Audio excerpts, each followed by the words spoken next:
सोने और चांदी को लेकर आज चर्चा करेंगे, लेकिन अपडेट के साथ साथ ये भी बात करेंगे। दरअसल दो अलग अलग रिपोर्ट के हवाले से हम आपको बताने वाले हैं कि सोने और चांदी में ये हो क्या रहा है।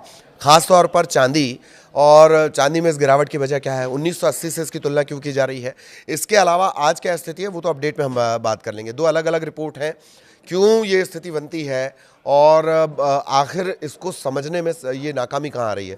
चूंकि दो अलग अलग रिपोर्ट होंगी तो हो सकता है कुछ कॉमन पॉइंट्स भी निकल कर आए, लेकिन इस वक्त ताज़ा अपडेट क्या है, प्राइस को लेकर अपडेट क्या है वो आपको बता दें। सोने चांदी के दाम में फिर 6 फरवरी को भी गिरावट दर्ज हुई है और Indian Boolean and jewellers association IBJA, कौन सा, फिजिकल खरीदारी सोने की, मैं आपको बार बार ये क्लियर करता हूँ, उसके हिसाब से देखा जाए तो चांदी की कीमत 13,155 रुपये और गिर गई है। 2,41,184 रुपये प्रति किलो पर चांदी है। पहले इसकी कीमत थी 2,54,000। 2 दिन में 41,000 रुपये चांदी में गिरावट आई है।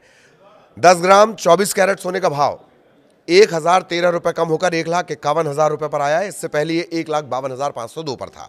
ठीक, 2 दिन में 6,669 रुपये की कमी, 669 की कमी सोने में आई है। सराफा बाजार में जो 29 जनवरी था 1,76,121, ये ऑल टाइम हाई रिकॉर्ड जो बना था वो हम आपको बता रहे हैं कब बना था, 29 जनवरी को। तब के बाद से लगातार यही चल रहा है।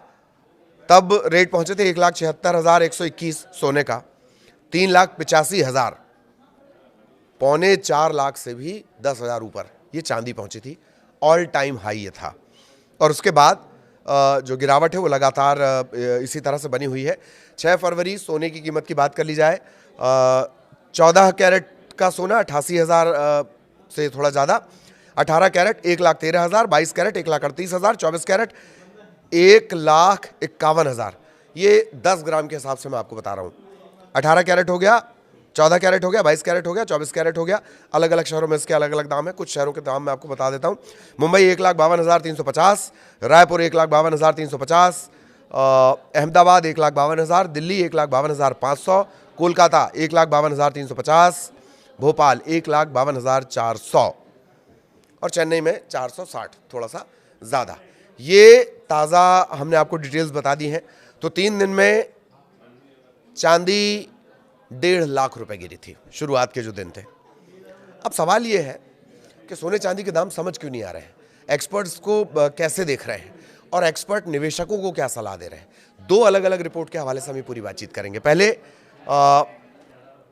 कुछ घंटों में करीब करीब 40 से 45% भाव गिरा है। कुछ घंटों में 40 से 45% भाव गिरा है। आगे इसमें होगा क्या?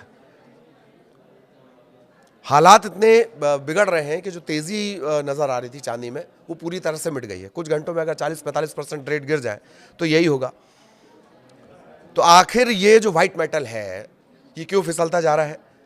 एक दिन में 20% क्रैश हुआ है और 40% से ज्यादा की तबाही, 40 से 45% से ज्यादा की तबाही एक दिन में ही 20% क्रैश है। ये है क्यों? कमोडिटी बाजार में इस वक्त सबसे ज्यादा डर चांदी को लेकर लग रहा है। कुछ दिनों पहले इसने हाई बना लिया था और उसके बाद से सिचुएशन बहुत तेजी से बदलती चली गई। जैसे ही इसने हाई बनाया था 4 लाख के करीब, जनवरी का जो हमने आपको बताया 29 जनवरी के आसपास का जो प्राइस है, और अब ये ऐसी फिसली है कि लगभग नीचे ही नीचे जा रही है। ये कितनी बड़ी गिरावट है? क्या इसे किसी गिरावट से इसका कंपेयर चल रहा है? 1980 से कंपेयर चल रहा है? पहले गिरावट पे बात करेंगे। गुरुवार को करीब 20% ये टूटा है इसका दाम। इसके बाद एशियाई कारोबार में गिरकर ये हो गई है $64 प्रति औंस, करीब करीब $64 प्रति औंस। और रिकॉर्ड हाई से तुलना करें 385 से अब तक ये 40% से ज्यादा टूट चुकी है। पिछले महीने तेजी आई वो पूरी खत्म हो गई। जनवरी वाले मंथ की तेजी पूरी खत्म हो चुकी है, ये मानकर चलिए। तो अचानक ऐसा क्या हुआ कि बाजार एकदम धड़ाम धड़ाम हो गया? इसकी वजह क्या बताई जा रही है? लिक्विडिटी की कमी। बाजार में खरीद फरोख्त करने वाले जो खिलाड़ी हैं वो थोड़ा पीछे हटने लगे। जब इतना फ्लक्चुएशन आया तो लोगों ने अपना पैसा डालना बंद कर दिया, पीछे हटने लगे। डर। डीलर और मार्केट के जो मेकर होते हैं वो अपने दामों के फर्क को बढ़ा देते हैं। ट्रेडिंग के लिए पैसा लगाने से वो बचने लगते हैं और लिक्विडिटी सबसे कमजोर हो जाती है और कीमतें फिर तेजी से गिरती हैं। कैश फ्लो जो चल रहा था मार्केट का वो खत्म हुआ। एक्सपर्ट्स क्या कह रहे हैं? इन हालात में आपको करना क्या है? ये तो हम बता ही देते हैं आपको कि धैर्य रखना है आपको, प्राइस करेक्शन होंगे। लेकिन जो जानकार हैं, जो लगातार यही काम करते हैं, उनका कहना है कि मार्केट मेकर स्प्रेड बढ़ा देते हैं और बैलेंस शीट पर कम ध्यान देने लगते हैं, तब ये स्थितियां बनती हैं। और जब तक बाजार में कोई स्थिरता नहीं आएगी, ये जो प्राइस का उठना, ऊपर जाना, नीचे आना, जिग जैग बनना, ये लगातार जारी रहेगा। मतलब धैर्य रखना, वो बात वहीं आ गई जो मैं हमेशा कह रहा हूं। और वजह क्या थी कि अचानक से जनवरी के महीने में इतना बूमा बूम हुआ था? उसकी वजह जानकार क्या बोल रहे हैं कि जियोपॉलिटिकल तनाव बढ़ा था। अमेरिका के बयान, ईरान के बयान, रूस यूक्रेन का चल ही रहा है मामला, चीन से सट्टेबाजी वाली खरीदारी भी तेज हो गई थी, और इसी वजह से निवेशकों ने भारी मात्रा में जो ETF और कॉल ऑप्शन के जरिए चांदी और सोने में पोजीशन बना ली। ज़्यादा खरीदारी होने लगी तो प्राइस एकदम भक्क से हाई ऊपर चलेगा, रॉकेट की तरह। हाँ, एक बात है कि सोना जो है वो चांदी की तरह दबाव में है या नहीं है, इसको लेकर क्या कहा जा रहा है। सोने पर दबाव तो बना रहता है, लेकिन उतने हालात, उतने बुरे हालात नहीं बनते जैसे चांदी के बनते हैं। सोने का बाजार ज़्यादा बड़ा है, ज़्यादा लिक्विड है, यही वजह से कि तेज़ बिकवाली भी अगर उसमें हो जाए, बिक्री भी अगर होने लगे, तो फर्क बहुत ज़्यादा नहीं आता। लेकिन चांदी के साथ ऐसा नहीं है। कई बड़े बैंक, एसेट मैनेजर अभी भी लंबे समय से सोने को लेकर अपना पॉजिटिव नजरिया रखे हुए हैं, सेफ हेवन जिसको बोलते हैं ना, उस हिसाब से वो अभी भी उन्हें लगता है कि नहीं, सोना है। सोने पे उतना दबाव नहीं है जितना चांदी पर है मार्केट के हिसाब से। और लंबे समय में सोना $6,000 प्रति औंस तक जा सकता है। ये किसका कहना है? जो बड़े बड़े फंड मैनेजर हैं वो ये कह रहे हैं। और अभी जो थोड़ी बहुत तेज़ी आ रही है, कभी तेज़ी आती है, कभी डाउनफॉल आता है, प्राइस गिर जाते हैं, फिर चढ़ते हैं, फिर गिरते हैं, बाजार जो चल रहा है उसको लेकर ये कहा जा रहा है कि स्पॉट सिल्वर करीब 2.8% गिरकर $68.96 प्रति औंस के आसपास है। सोना करीब 0.7% फिसला है, $4,775 प्रति औंस है। प्लेटिनम और पैलेडियम, इनमें भी कमी आई है, जिंक में भी कमी आई है, कॉपर में भी जो कॉपर के प्राइस है उनमें वो भी डाउन हुए। तो डॉलर की मजबूती भी कीमती मेटल्स पर दबाव बढ़ा रही है। डॉलर का इंडेक्स इस हफ्ते मजबूती दिखा रहा है। जो प्राइस आप बोल रहे हैं कि सवाल क्या था कि जो प्राइस कभी नीचे जाते हैं, कभी ऊपर आते हैं, उसकी वजह क्या है? उसकी वजह ये है, रणनीति चांदी को लेकर क्या हो।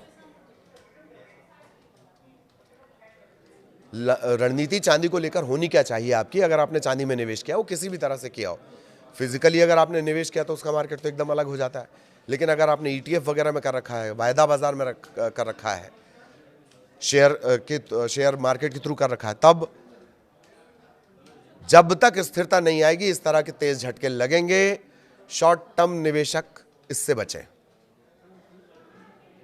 बहुत जोखिम भरा समय है, लेकिन लंबे समय जो धैर्य रख सकते हैं वो इसे बनाए रखें, ये मुनाफा देगी। अब ये एक्सपर्ट्स की रिपोर्ट्स के हिसाब से हम आपको बता रहे हैं, हमें सुनकर आपको निवेश नहीं करना है, पढ़ना है।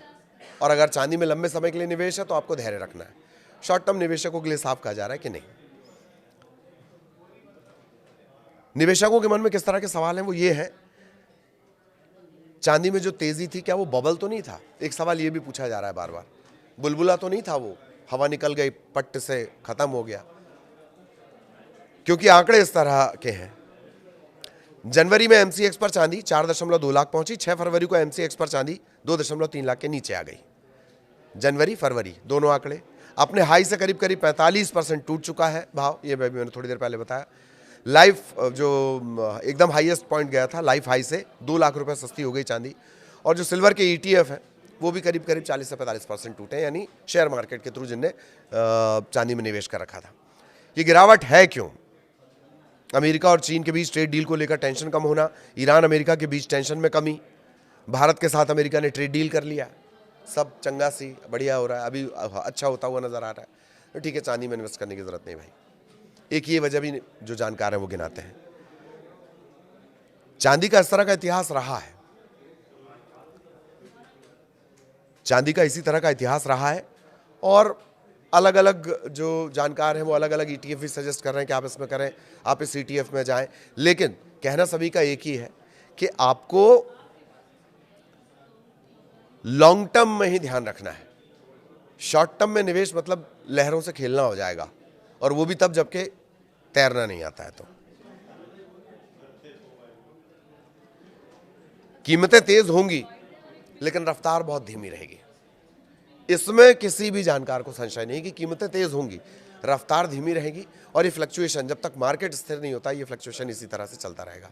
चांदी की टूट के बड़े कारण क्या है? चांदी कितना टूट चुकी है? करीब करीब 45% ये टूट चुकी है। सोने में भी गिरावट आई है, लेकिन सोने का मार्केट बड़ा है।